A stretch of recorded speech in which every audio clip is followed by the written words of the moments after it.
Hello and welcome to this week's episode of the And Both podcast. My guest is Leslie Forde. She is the CEO and founder of Mom's Hierarchy of Needs and soon to be published author of Repair with Self-Care, Your Guide to the Mom's Hierarchy of Needs, which comes out in September of 2025. So September of this year. Her business provides evidence-based tools to help moms reclaim their time and well-being from the never done list while also helping employers retain working parents and caregivers. Since March 2020, over 3,700 parents have participated in her research study, the longest running of its kind on the pandemic's ongoing impact on work, care, and wellness. With over 20 years in senior leadership and a decade focused on media and technology in childcare, elder care, mental health, and education, Leslie is a sought-after speaker and consultant.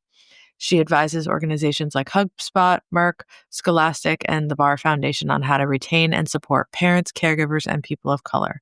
Her insights about well-being, equity, and the future of work have appeared in the Wall Street Journal, the New York Times, CNN, National Geographic, Fast Company, U.S. News and World Report, SHRM, and more. I loved this conversation because one of the things I think that often gets pointed out as a terrible counterpoint in this is that there is no research available to show. And so that's when, I guess, feelings rise to the top on all of this. And Leslie has been doing for the last 5 years and continues to collect data and look at the research and analyze what parents are saying and give a voice and give numbers to what so many of us have felt from probably before the pandemic, but the pandemic really became a focal point on this specific area that needed to be addressed. So this is a wonderful way to start pulling in more of the research and putting the oomph behind it. So without further ado, here is Leslie.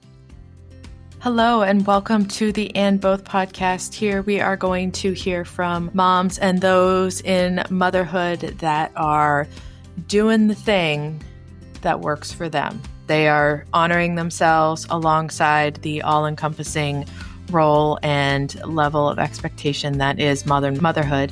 And we are going to hear from as many different people as possible in their own experience. So you can find people to relate to.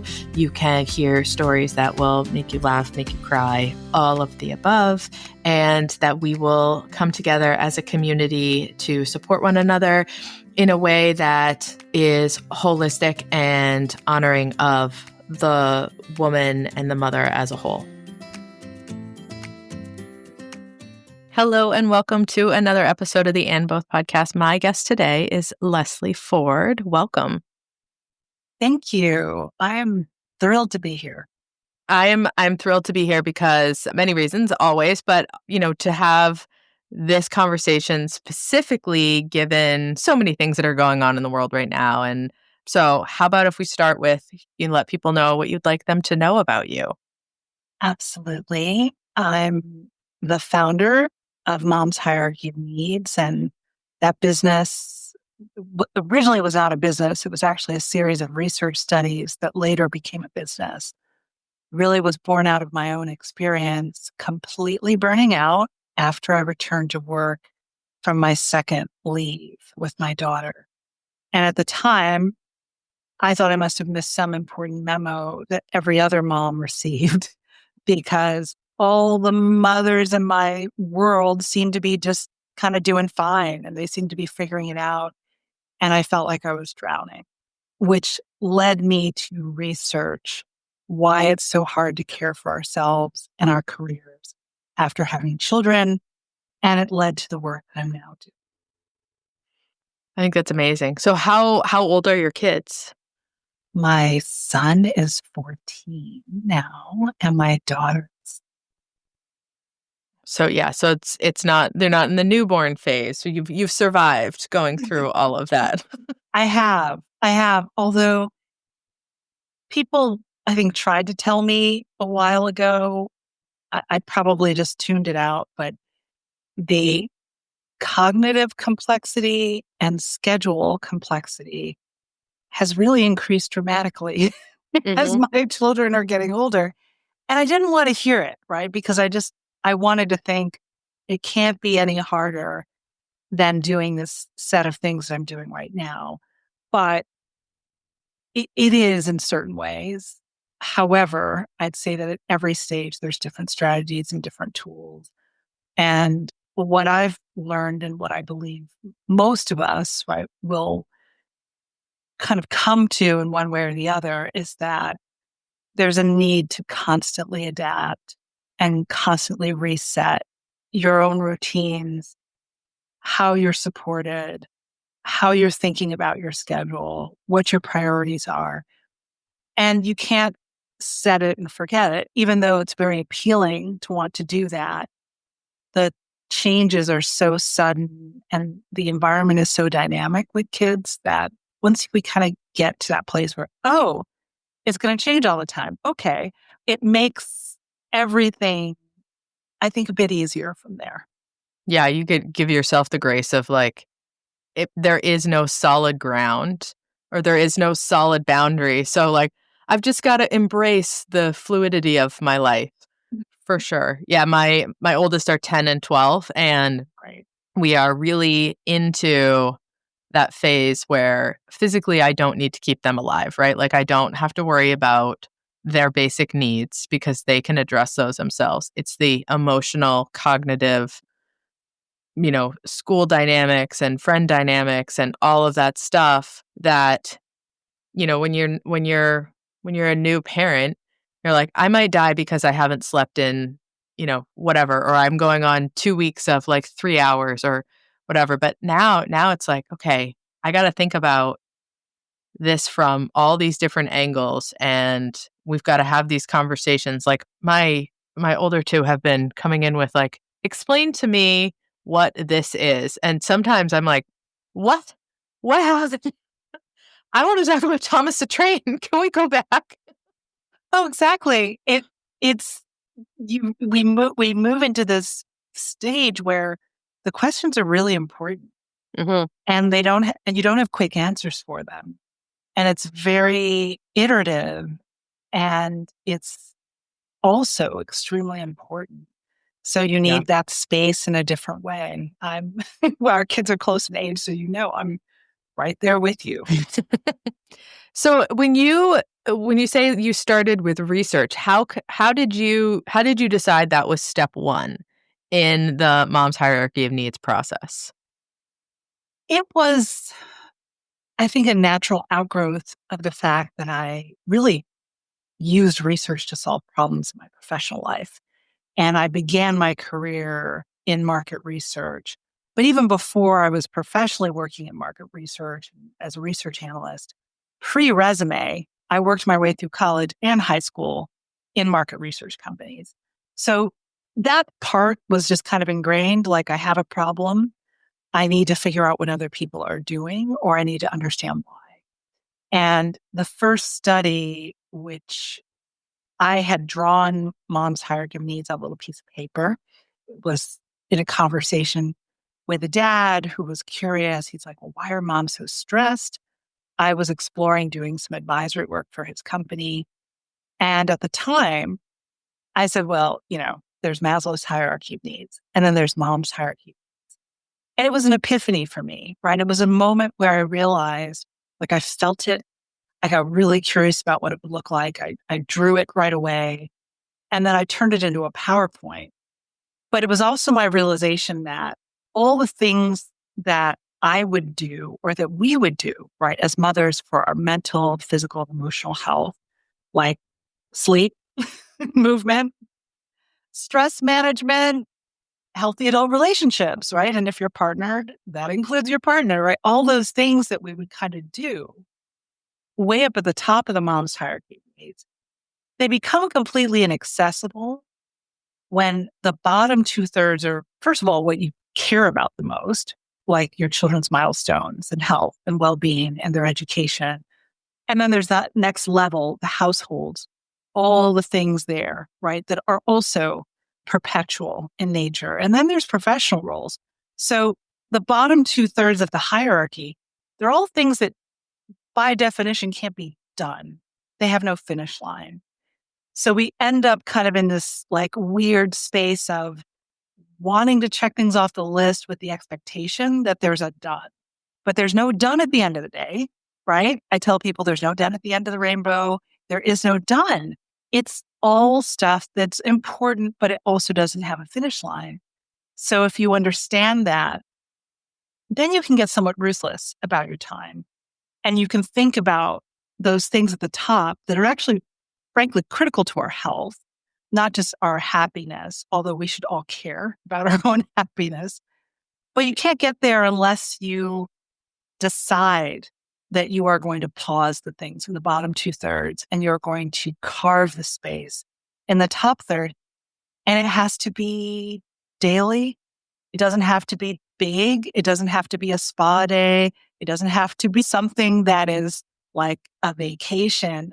It can be some deep breathing, like with the door shut. It can be taking a walk outside and feeling fresh air on your face. It can be giving yourself a moment of quiet, but having a routine of self-regard and self-care is pretty essential to navigating all the things that we have to navigate, especially if growth is part of what you want for yourself.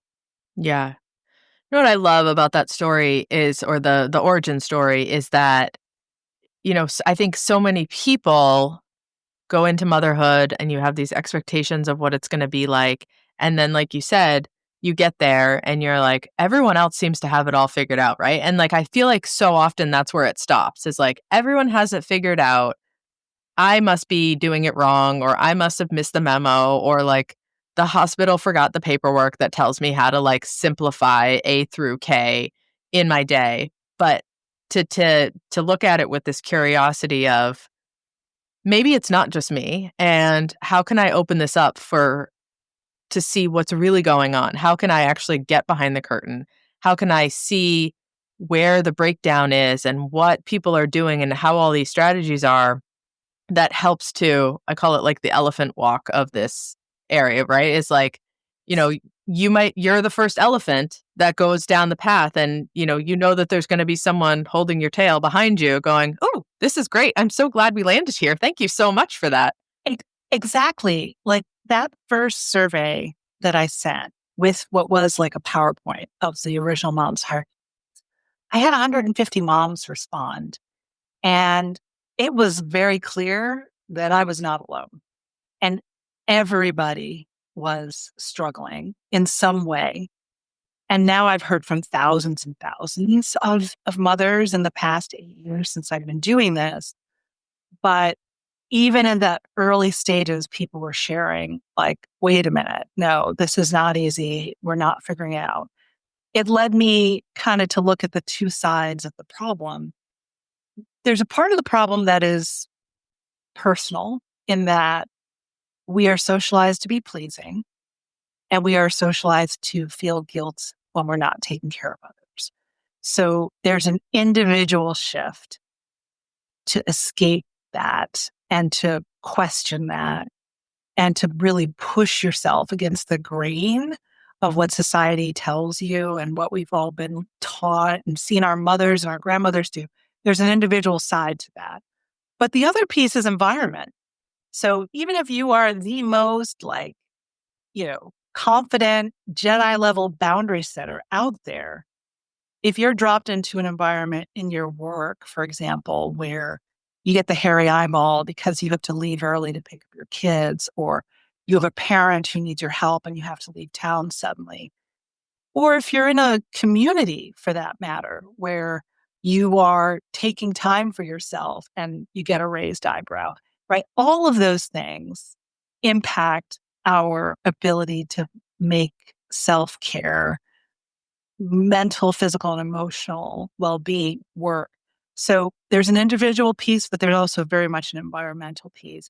And as you alluded to earlier, in addition to kind of researching the systems of work, which is a lot of what I do on the employer side of my business and how I spend most of my time, I also got very granular into the public policy sphere, how it is set up here in the United States versus other parts of the world. And in my volunteer life, I am advocating for systems change at the policy level. But I'm not going to surprise you by saying this. Those changes will happen when we are grandparents. They will not happen. They will not happen in a way that influences our daily lives, but they are the big picture changes that will, I think, transform this experience for families. Yeah. At some point, right? It's that idea of like, you know, I if there's policy that is developed around newborns or kids under the age of 5, I don't have my youngest is 5, so I don't have kids that are newborns or preschool or whatever, but I am for sure gonna do what I can to sign up, to promote, to whatever, because you know how hard that is, and I think that's a sort of a through line for the community of moms is that whether you're in it or whether you've done it or whether you're well, maybe not when about to do it, but whether you're in it or you've done it, there is this acknowledgement that I feel like comes much more after the fact of like, wow, that was really hard. It's really hard when I'm in it, but oh my gosh, that was this when you get more perspective to say it wasn't just that. It was, having a newborn and all of these other things that are going on. So I think that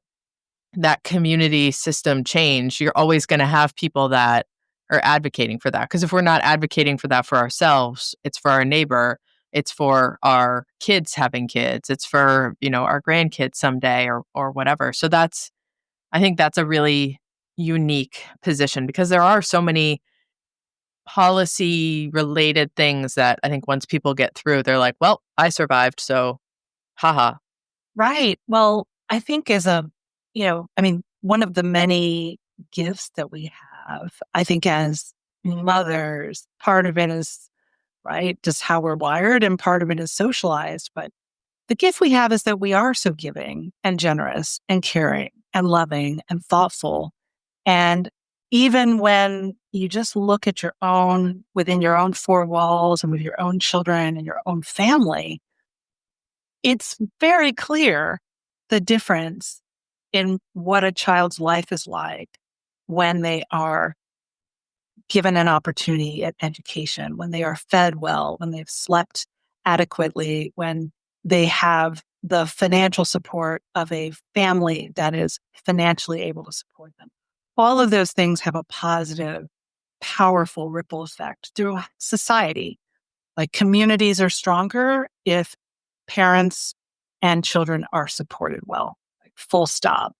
So that's the big picture and where I'm hopeful, and I think we're all hopeful, that policy orients in that direction over time. Hmm. But even today, like right now, for every mom who's listening, or for every parent who's listening, there are things that you can take agency on today in your life to make it feel more sustainable and more aligned with what you really care about or more aligned with what you really hope for. So I think what's always been challenging about this problem, because clearly it's not a new problem, like moms and martyrdom are almost synonymous. And moms not caring for themselves is so common that when I talk to people about it, I don't even have to really explain it. Like everyone knows that that's what it's like. But what people don't think about for themselves and what I want your listeners to think about is that, we're at greater risk for stress related everything, you know, anxiety, depression.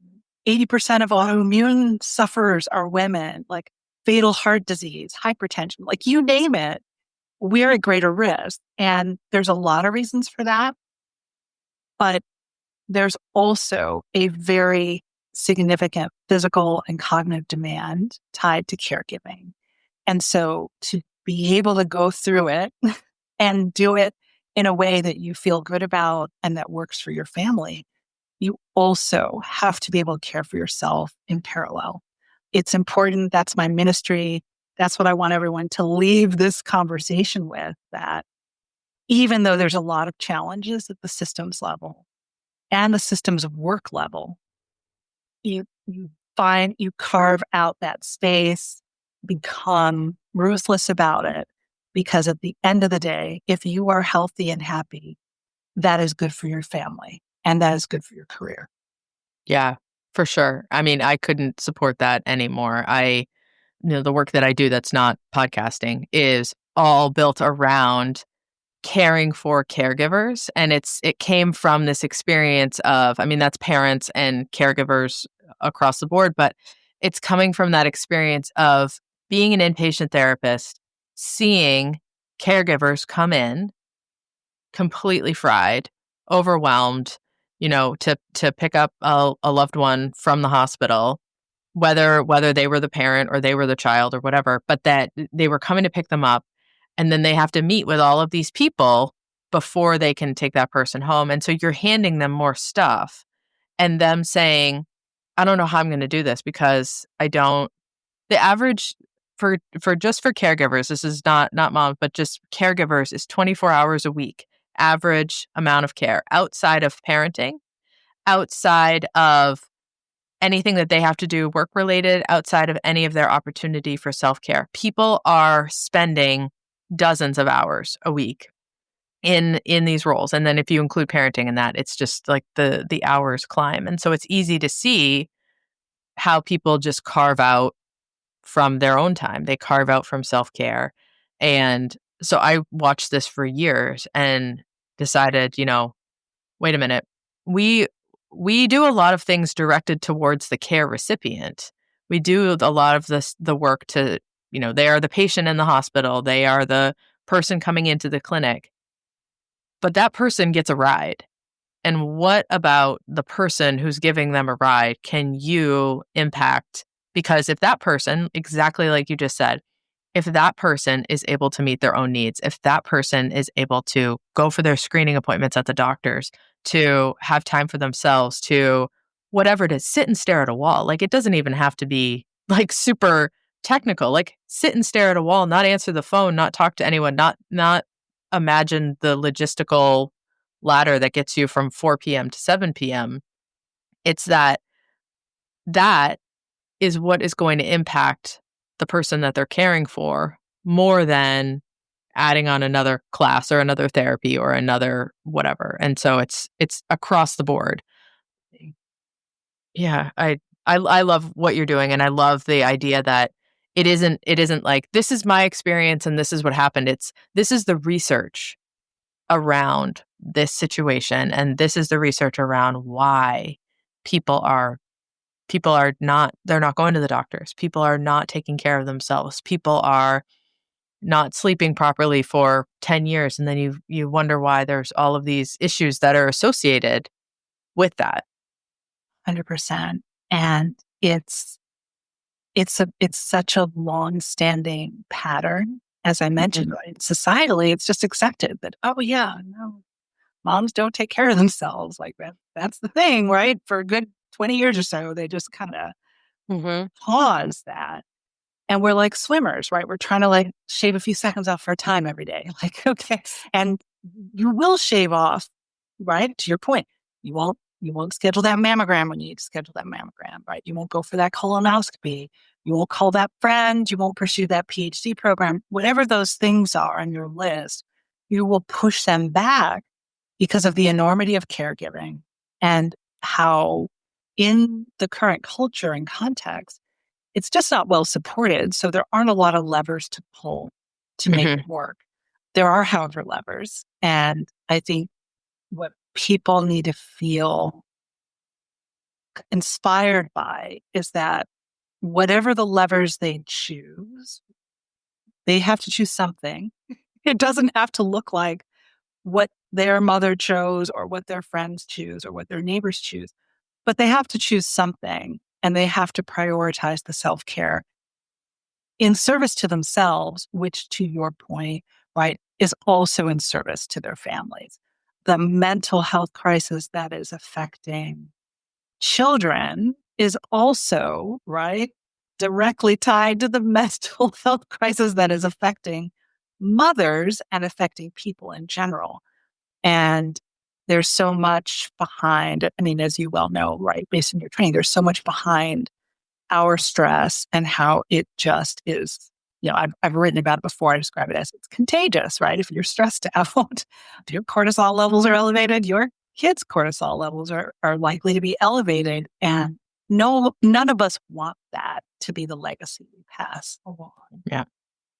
Yeah, and that's the piece. Like our generation of parents are realizing, if that wasn't dealt with before me, if I don't deal with it, it's just gonna continue on. Whatever that is. I mean, that you can apply that to a whole host of things.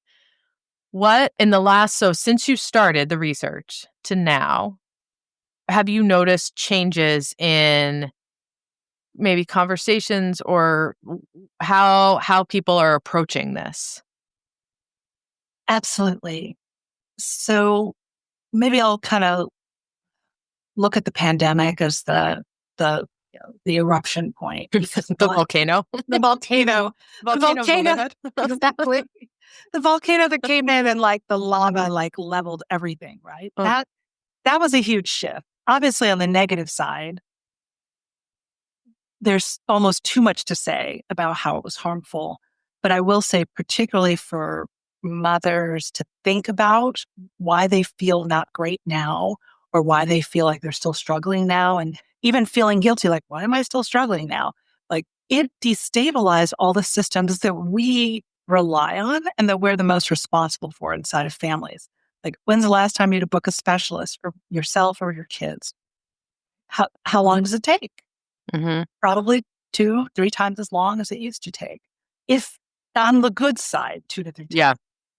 How many emails do you get from the school? How easy is it to interact with teachers right now in light of all the shortages and ripple effects that are happening in the school system still from the pandemic, right? So healthcare, childcare, which here, even in the Boston area, but it's much bigger than that. It was a problem pre-pandemic.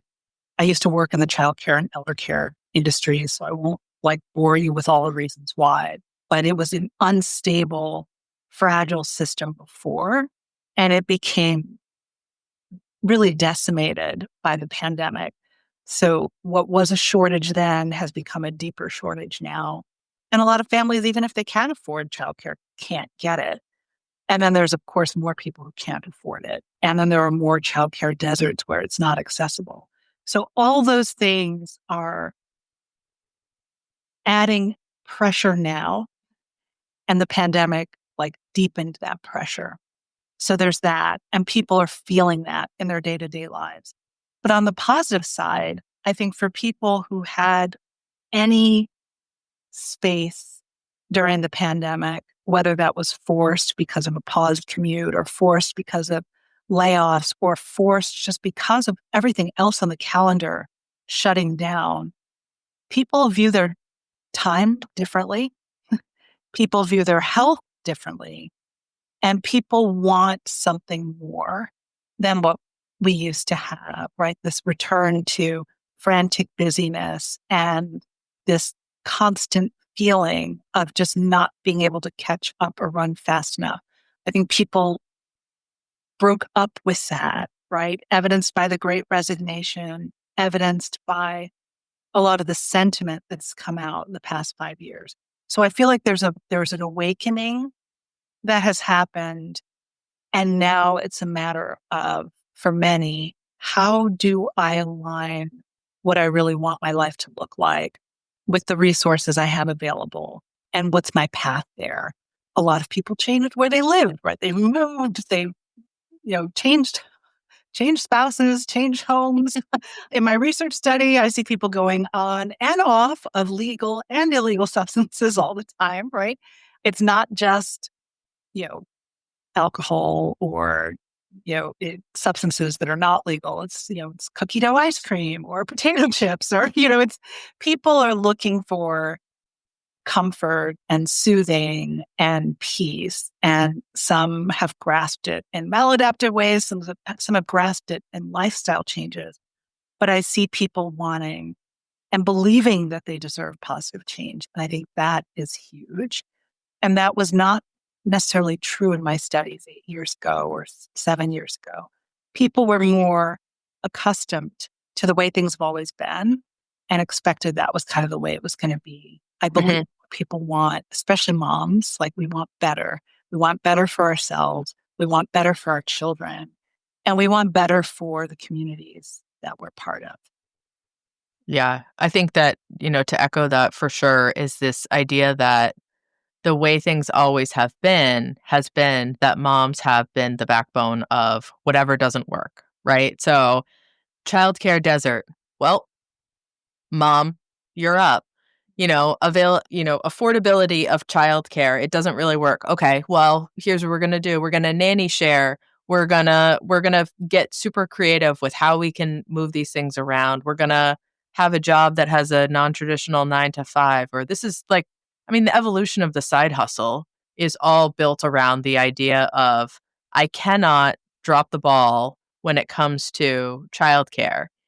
So that requires these hours, which means the only hours like this is the original Tupper party all over again. Exactly. Like My I'm home. my mom threw those Tupperware parties.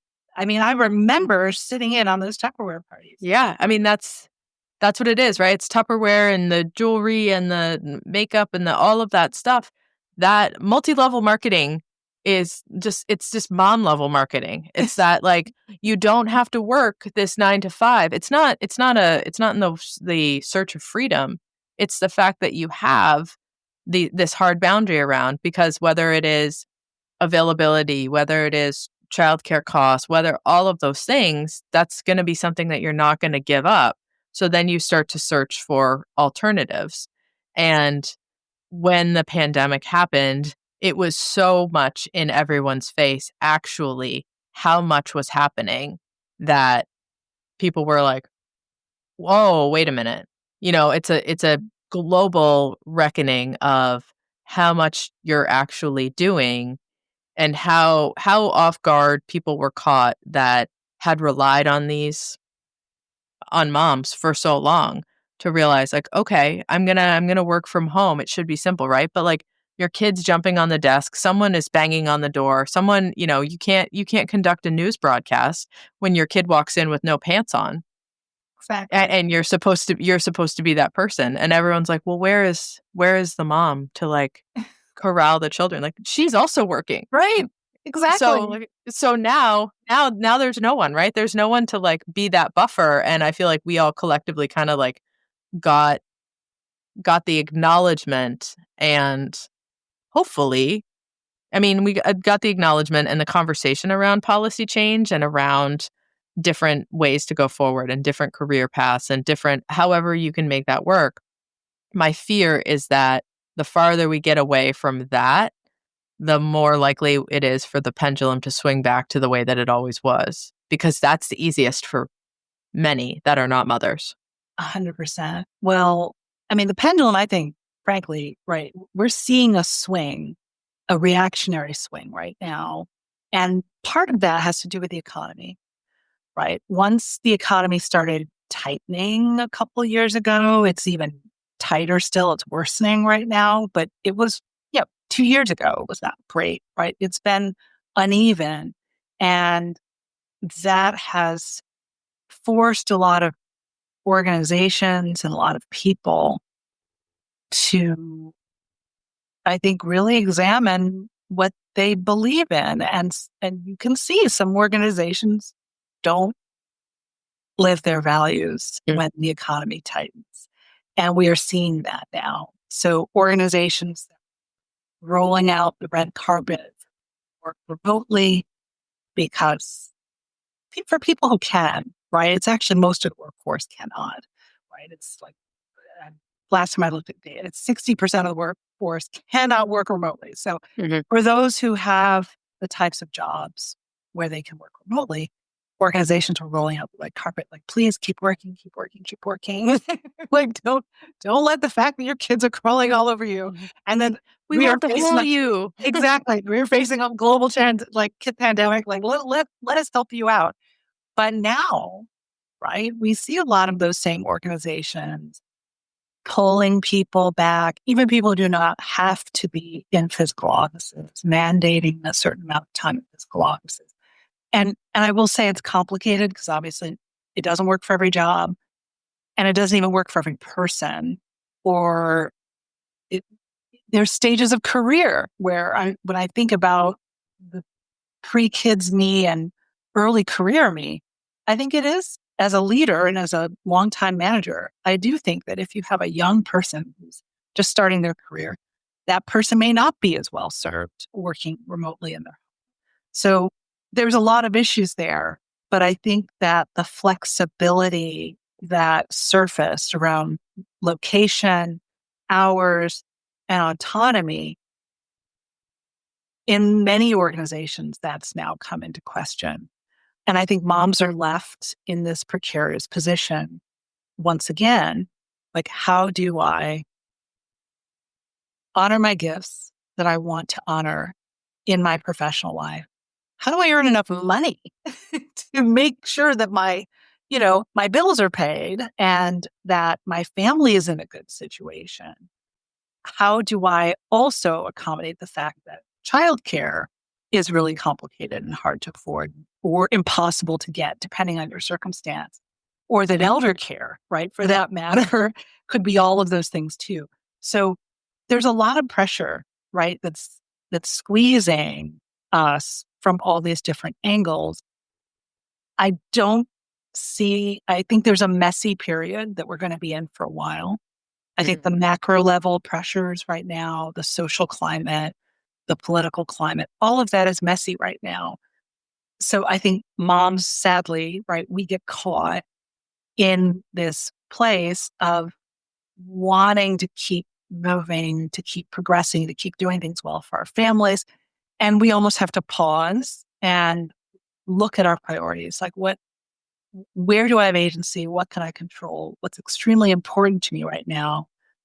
And how do I also care for myself while I'm moving in service to those priorities and shut out as much of the noise or distraction as possible, right? And it's a balancing act, but no one can balance. And by balance, I mean, like, throw things up in the air while I'm, like, hopping on one foot and In a unicycle and right about unicycle. Like, no one can do that like a mom can. So like we are, I think, uniquely qualified to be creative and resourceful in a way where it does not compromise our generosity of spirit. Yeah. And that's the hope that I have, is that this idea, because I think that it's so easy and we are so aware that it's that we're in this place where things could continue to progress and progress well, not easily, but make measurable changes. But we're also really super vulnerable right now to, well, just hold on a second, let us figure all this out first, and then we'll bring you in, because we've lived in the then we'll bring you in for, I don't know, a few hundred years. Exactly. That, like, Standing at the deli with your ticket going, guys, I right. had to. Exactly. And we know that doesn't work. And we know self-sacrifice doesn't work, right? Like the mental health crisis, the physical health crisis, the weight of all the mental load, emotional labor, like all those things are hitting us. And I think we have to be willing and able to stand up and say, okay, enough for me. No, thank you. And figure out, okay, if this isn't working for me, because I don't know a lot of people who it is working for, where do I move? What moves do I make, right? To reclaim some energy. Like self-care is my ministry. And certainly the caring for your health piece, I think, is the reservoir that allows everything else to happen, whether that's your financial and career life or your community life or your involvement, right, with your extended family or with your loved ones or your friends. The reservoir has to come from somewhere, and it just isn't going to come from pushing past our natural limits. Yeah. And that, I mean, I think again, to say a time in life where you could not have predicted how far the limits go, it is. But did that have to happen in order for us to get to this place? Like, were we ever, this is what I wonder about, is prior to COVID, when you talk about progress and we talk about equity and sharing the mental load and all those things. And definitely, that was conversation that was happening before that. Were we ever making as much progress as we thought we were making? Because I'm No. like, because it seems like the PR around like sharing the mental load and progress and like we are going to have equity and we are going to have all of these pieces are going to be great. And then the pandemic was like, oh, maybe not. Maybe we weren't as far along as we were. And where do we go from here? Because I don't want to just get roped back into the same messaging if we have already proven that this was actually all not as good as people said. Oh, absolutely. I think you said so many juicy things in there. I'll try. I'm like, where do I start? I'm going to try to take two on gender equity, sharing of the household, sharing of the mental load, sharing of childcare. When I started doing all this research of now, which I've done tons and tons, not just my own research, but reading others. And I mean, women have been writing about that since the 50s, seriously, Mhm. 50s, 60s. Like it, it's not a new concept and it wasn't going anywhere very fast.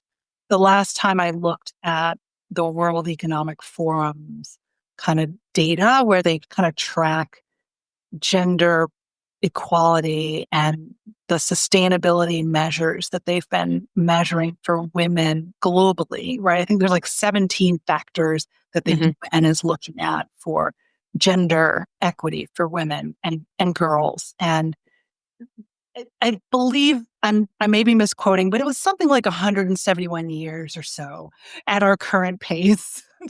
Yeah. Like it was not, I mean, it was just a ridiculous number. And so, short answer, no. What we've been doing, incremental, tiny steps, good intentions without a lot of action. Like, no, it hasn't worked. It hasn't worked at all. So, does the extreme of where we're at now, extremes force clarity. So, I'm hopeful that people are getting really clear on what we are dealing with and what we have to do, right? Like, moving along with the way things have been and following the rules that we're never comfortable to follow hasn't worked. So it's it forces some self-reflection and I think some collective, right, community reflection. It's like, okay, that hasn't worked. What do we do now? Like, how can we make life better now for Mhm. ourselves, for our kids, for our families, for our communities? Like, what can we do right now? And what long game should we be putting investment into? Yeah. Where do you see that going in terms of the long game? I have a, I have a maybe a non-traditional view, right? And it sounds jaded. I know it's going to sound jaded. It's going to come out of my mouth sounding really jaded, and I'm an optimist. But Mhm. I believe the best long game moms can play right now is voting with their wallets.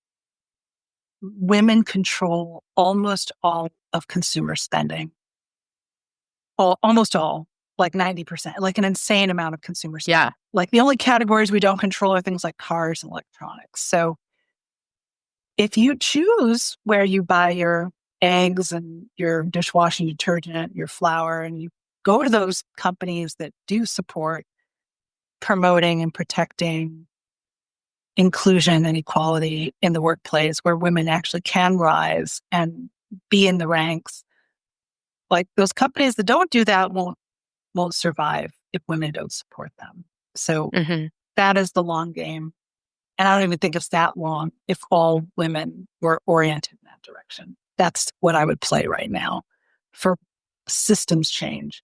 On the personal side, I will reiterate it is self care, it is the short game, but it is the short game that gives you everything else that you desire. So saying no to that thing where you have the psychological safety to do it, where it's that one more thing. And could you do it? Sure.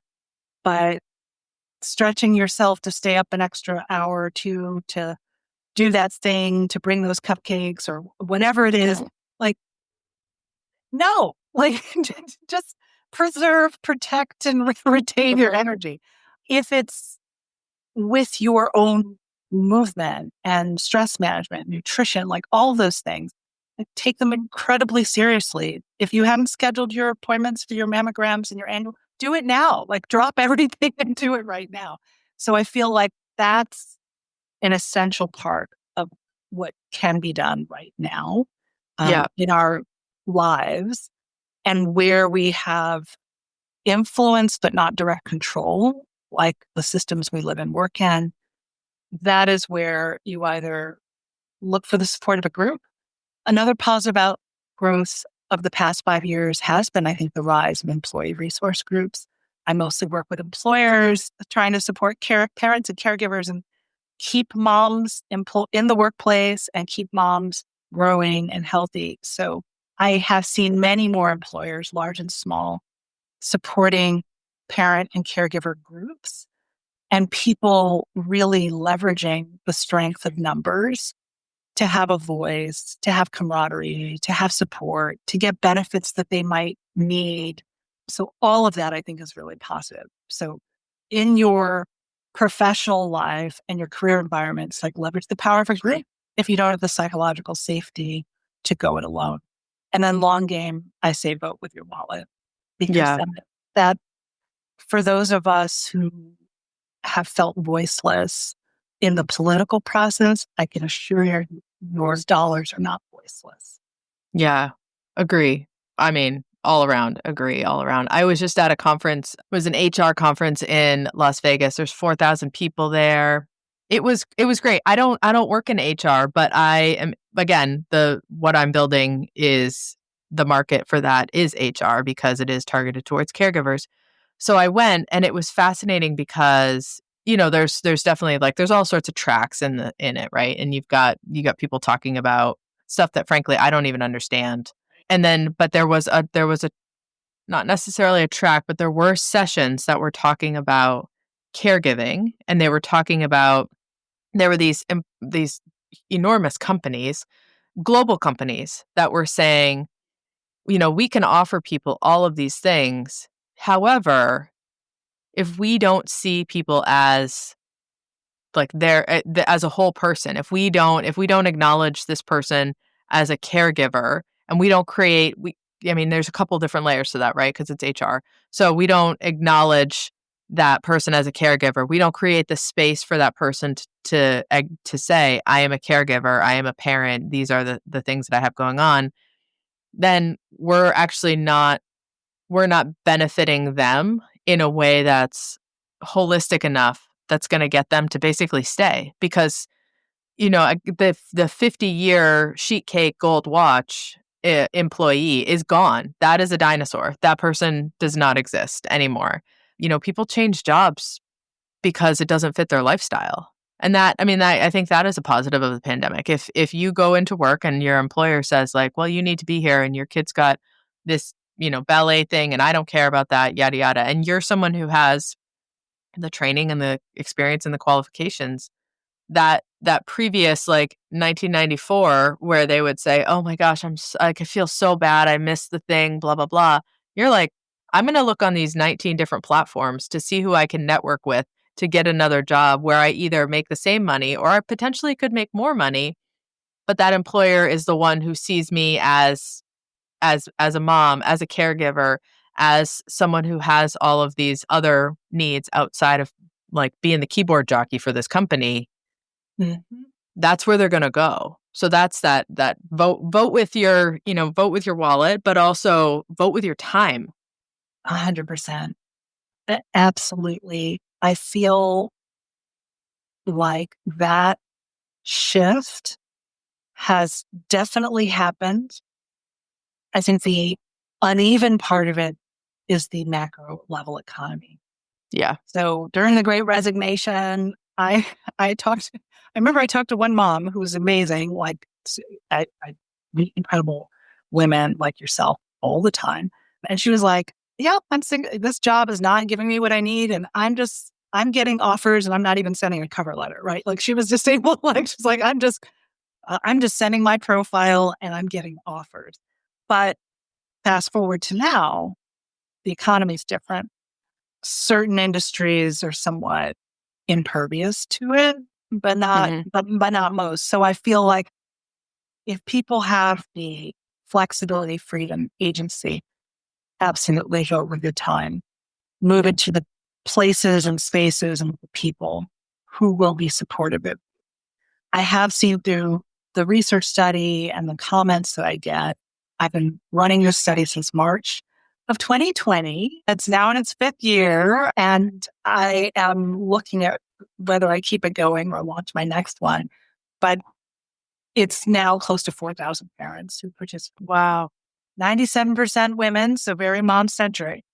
But what I've seen, especially in the last 2 years, is that some people are really struggling to find jobs, to pivot, to be in the workforce, even if they absolutely want to be in the workforce, just because of what's happening in the economy. So I think there's a little bit of a tale of two cities. There are people who are able to make those moves easily at all times. And then there's a group of people who, if the economy's tight, it's going to be harder for them to find that employer who's the perfect fit, but not to give up, right? Use your employee resource groups, use your friend groups, have voices of others helping you make sure that you get what you need until you can make a change.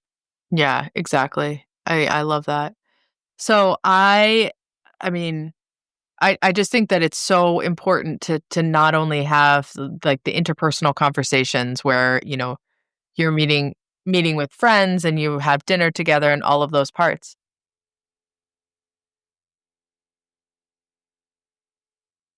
But I think it's also really important to again to have all of the different layers to the onion. And so the work that you're doing to create a really foundational layer for people to say, because all of these groups are going to come out of, or organizations are going to come out of spaces of like, we understand this is a problem, but if people don't have the research, they don't have something really structural, they don't have a study that includes 4,000 people that they can say, let's point to that. It can't be like a straw poll with your friends at coffee. It can be, but that's not the thing that's going to impact policy change. That's not the thing that's going to get us from 171 years to equity to like 60 or Absolutely. tomorrow. No, absolutely. I think it's a both, right? Which is the nature of your work. There's find your individual practices that give you the reservoir of health and energy, because that's where your innovation, ideas, creativity, and personal solutions will come from, right? Yeah. When you're depleted, you just can't go there. Your brain won't go there. But you need that on the one side. On the other side, find those spaces and places that are evolved. I'm working with organizations and usually with HR leaders to support parents and caregivers and to share the data, share the not just the moral reasons, because sadly that doesn't always work in organizational settings. I'm sharing the return on investment reasons why supporting people is good for everyone, really, really good for organizations and critical for families. On the mom side, the moms who are like in my community, or the moms who are just writing to me, or the moms who I see when I'm out at events, they're looking at, oh my, how do I make it? and and I'm saying, okay, here's what you need. Like, figure out what support do you need? What's the least you need to let go of? And what support do you need to do that? And how can you get more help? Stat. Yes, a little bit more help from everyone you possibly can. And start with your partner if you're partnered. Get more support, ease your workload, and then figure out what changes do you need to make in your professional life. But to even have that thought process, you need to come at it from a space of clarity and a place of well-being and good health. Yeah. And I think that for me, when I've heard this talked about a lot of the sort of the next space with that is, how many things do you need to let go of because you're only doing it because you feel like you should. And that once you have that clarity, then you can say, okay, I don't really care about this. Like I use myself as an example. I used to bake stuff for the kids' bake sales because it was like, I'm going to do this. And now, no. Now I have this magical little box down the street from me. It's called a grocery store. And they do the things. And you know what? Like, I will bake the things for my kids, but I'm not going to bake 3 dozen cupcakes for, I don't have the time. I don't have the time to do that. And I also don't subscribe to the fact that like, if it's not done from scratch with the utmost of like care and dedication, that it doesn't mean that someone who's coming to buy that cupcake, because I'll tell you what, if I go to a bake sale, I'm going to buy the cupcake from the grocery store because they have really good frosting. And so like, People why, want to turn away from cupcakes, right? Like, no, we're not going to turn away. Yeah. But it's that idea of like, I felt like I really had to do that. And it's like, well, how many hours of my day can I get back on that day when I could use those hours to do other things? And it's, it's a trade-off. Like my grandmother was someone who loved to bake, and that was a love language for her. I don't feel that way about all of that across the board. So when you have the clarity to say, I am not going to bake like a lemon tart from scratch, and that's okay. It's like Exactly. another level of your life opens up for you. Exactly. Food is my personal hobby. That is the place where I will invest time, but not in the same way that I used to, not with the same degree of complexity. And to your point, not for like a bake sale, because it's a huge amount of time and Yeah. energy. And it's like you have to conserve it where it really matters most. Mm-hmm. It's that, yeah. What should you be doing, and what could you be doing, and where can you balance that out, and where can you shave time off your laps in the pool in that regard? Exactly. Well, I would love for you to tell people where they can find your research, where they can find you, all of the things that you have going on and coming up, because I think that this is the more people that can find connection with a published study, even if it's that, or a group of people that they can connect with, or whoever it is, the more that happens, the better off we're all gonna be. So Thank you. momshierarchyofneeds.com is kind of the center of gravity. My book is coming out this year, so you can find the book it's out there now where all books are sold. It's in pre-order, but information about the book, information about the research, information community, and if you're a boss mama and an employer, information about my work with employers. It's all on momshierarchyofneeds.com. I love that. And pre-orders, I'm going to put a link in because I know that pre-orders, when you are publishing and getting a book out there, are really important. So if people want to hear, read, support, again, vote with your wallet, right? Is that if you want to sort of get into the nitty-gritty of it, I'm assuming that's a lot of the focus, is how we can make it all make sense given the time and the effort and the energy that we have. And that is absolutely it. The book is Repair with Self-Care, your guide to the mom's hierarchy of needs. So it is the first time I've ever written the whole thing, like all the steps from the very beginning to unwinding some of the most pressing sources of mental clutter for us, to emerging and actually investing more in your health and longevity. That must have been an incredible thing to write. It's like being completely wrung out at the end of the experience. Like, this is your like epitaph that will go on out into the world. Congratulations. That's cool. Yeah. Well, yeah, and I'll put all of the links in, and then thank you so much for joining me today. This was incredible. It was delightful. I knew it would be, and I look forward to talking with you soon. Yes.